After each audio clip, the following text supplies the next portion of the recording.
Did you see any of Battle in the Valley way on a lighter note? I saw the Mercedes match. I saw the Eddie Kingston Jay White match. I love that Eddie Kingston Jay White match. I saw the top three. I saw Kingston White and then the final two matches on Sunday night. Kingston and Jay White. Dude, I thought Jay White was amazing in this match. Yeah. I was really impressed Kingston with. Was amazing. Kingston was great too, but man, I'm just watching Jay White here, and I mean, I've been a big fan of this guy more than most, and I just feel like of late, it's all clicking for him, and I just thought he was awesome here. And the end of this, where he was finally babyfaced in front of this audience, and he falls after two Northern Lights bombs, absorb multiple hurricanes, and they've had a great match. 19 minutes, 8 seconds, and then Kingston beats him. He applauds Jay White. The crowd is, thank you, Jay. Kingston doesn't want the camera on him. He wants it on Jay White in the ring. And then as Jay White goes, and he's finally going to give a heartfelt speech to the audience, he's drilled by a shillelagh by David Finlay, who lays out his former Young Lions stablemate. And David Finlay cuts the promo of his life that Jay White had this company by the balls and he let it go. He would have killed for what Jay White has, and now I'm going to kill for it. Fuck your era. Fuck California. And he says that my people have been here for 4 generations, and this was the big. The whole thing was that like he felt like he feels like a loner and an outsider no matter where he is. In America, he's too Irish. In Ireland, he's too American. In Japan, he's a gaijin. So he resents everybody. Yeah, and makes him instantly one of the favorites, I feel, for the New Japan Cup. I was going like El Fantasmo, but I think David Finlay will be a real... he's got Ishii in the first round. I think that's a guaranteed win for David Finlay, but he probably goes far in this tournament. It was a great promo. This was a big statement from New Japan. You know, Jay White is, you know, a multi-time like a champion, Wrestle Kingdom headliner. And for his final moment in the promotion to be with a David Finlay is a bit of a, you know, a significant sort of passing of the torch, you know, for that sort of top heel type of role. He sounded great, man. Like Finlay, you know, like good enough, despite him wanting, you know, being a loner, I think he's good enough to be a faction leader. I don't, like, who do you think replaces Jay White as Bullet Club leader? Oh, gosh. I hope the Bullet Club just maybe ceases at this point. Maybe they call it a day. We've had a good 10 years. Kind of doubt it. No. I feel like they still sell some T-shirts, maybe. Well, but I'm not necessarily suggesting Finlay, but like I'm saying he sounds good enough, you know, to lead his own faction. Yeah. Kairi and Mercedes Monet for the IWGP Women's Championship.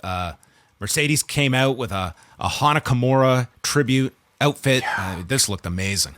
It looks, I mean, it was awesome. And I would say, unfortunately, like the last image that I think a lot of us had leading up into this match was like a bit of a fumble. I mean, not a bit, like a fumble of a segment, I would say, at Wrestle Kingdom between the two of them. So the moment she came out here dressed as Hana Kimura, I mean, I forgot all about that Wrestle Kingdom segment. You know, I think to pay tribute this way, first of all, it looked awesome. And secondly, I think it added a great deal of weight, you know, to this match with her and Kairi.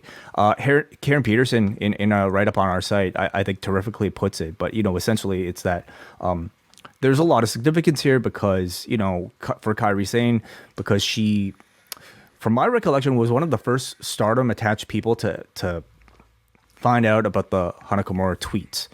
Because she happened to be living in the U.S. at the time. That plus, like, you know, Hana being, or Sasha being, you know, one of Hana's favorite wrestlers. Just basically all of that combined was, I think, added a lot of emotional weight to what was already a pretty hyped up match.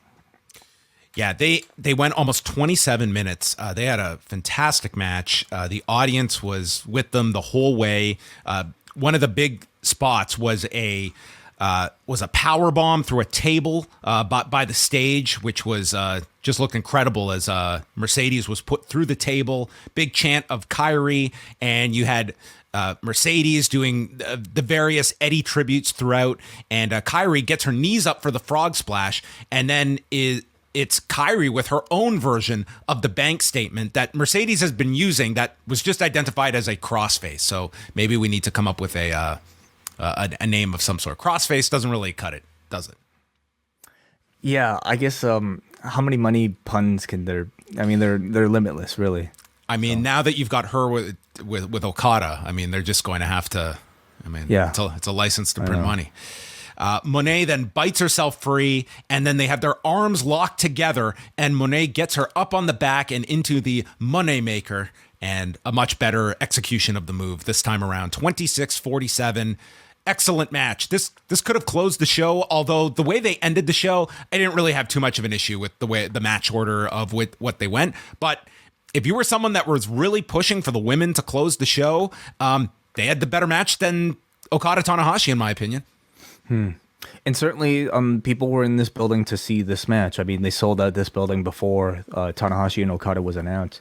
But ultimately, all you're looking for, I think, is a great result that people are talking about it positively. And I think these two like the segment at Wrestle Kingdom didn't turn out great, but what matters in the end is the quality of the match. And this match absolutely delivered. You know, it felt like it was a spectacle. It felt like, it felt like a great reintroduction for Mercedes Moné.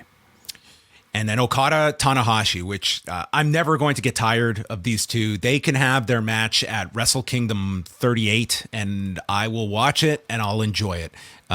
These two, they went 21 minutes, and this was sort of like going to see, your some classic band, and you're going to some stadium event to watch them, and they're going to play their greatest hits. It's not 1998. But it's still reminiscent of a great time in your life that you remember, that they can throw back to. And quite honestly, in their sleep, they're still going to have a pretty kick-ass match here. And Tanahashi, this was big enough for him. High fly flow to the floor. I mean, the man, what more could you ask for him? Working on Okada's knee throughout the match, so that played into things. Okada held on to the wrist, and the aces high gets met with an Okada drop kick in midair, and this prompts Okada to roar in the air. Rainmaker gets countered by a small package, and for a second, this audience believed Tanahashi's getting one more run with this belt, but no. Enziguri by Okada, Cobra Flosion, and then the Rainmaker winning this match 21 minutes and 9 seconds. So this one's not going to rank too high in the comparisons of other Okada Tanahashi matches, but that's a hell of a standard to meet. I still enjoyed this match. I'm always going to enjoy these two having a match.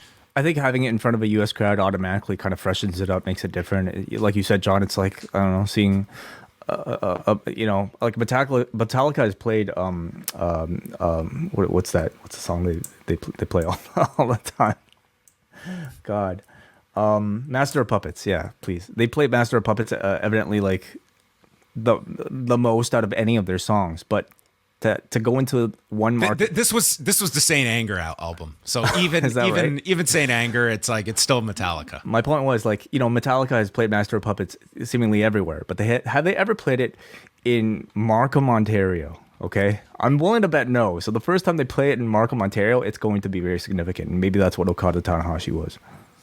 And then Okada addressing the crowd in English, and he wants to bring back the Dream Team with Tanahashi, and they want to become tag champions. So Tanahashi's down, and they are going to challenge Okada's fellow Chaos stablemates, Hiroki Goto and Yoshihashi Bishamon, on March the 6th at the anniversary card at Ota Ward Gymnasium. And I would think Okada and Tanahashi winning the tag titles is probably pretty likely, as they discussed the next morning over breakfast.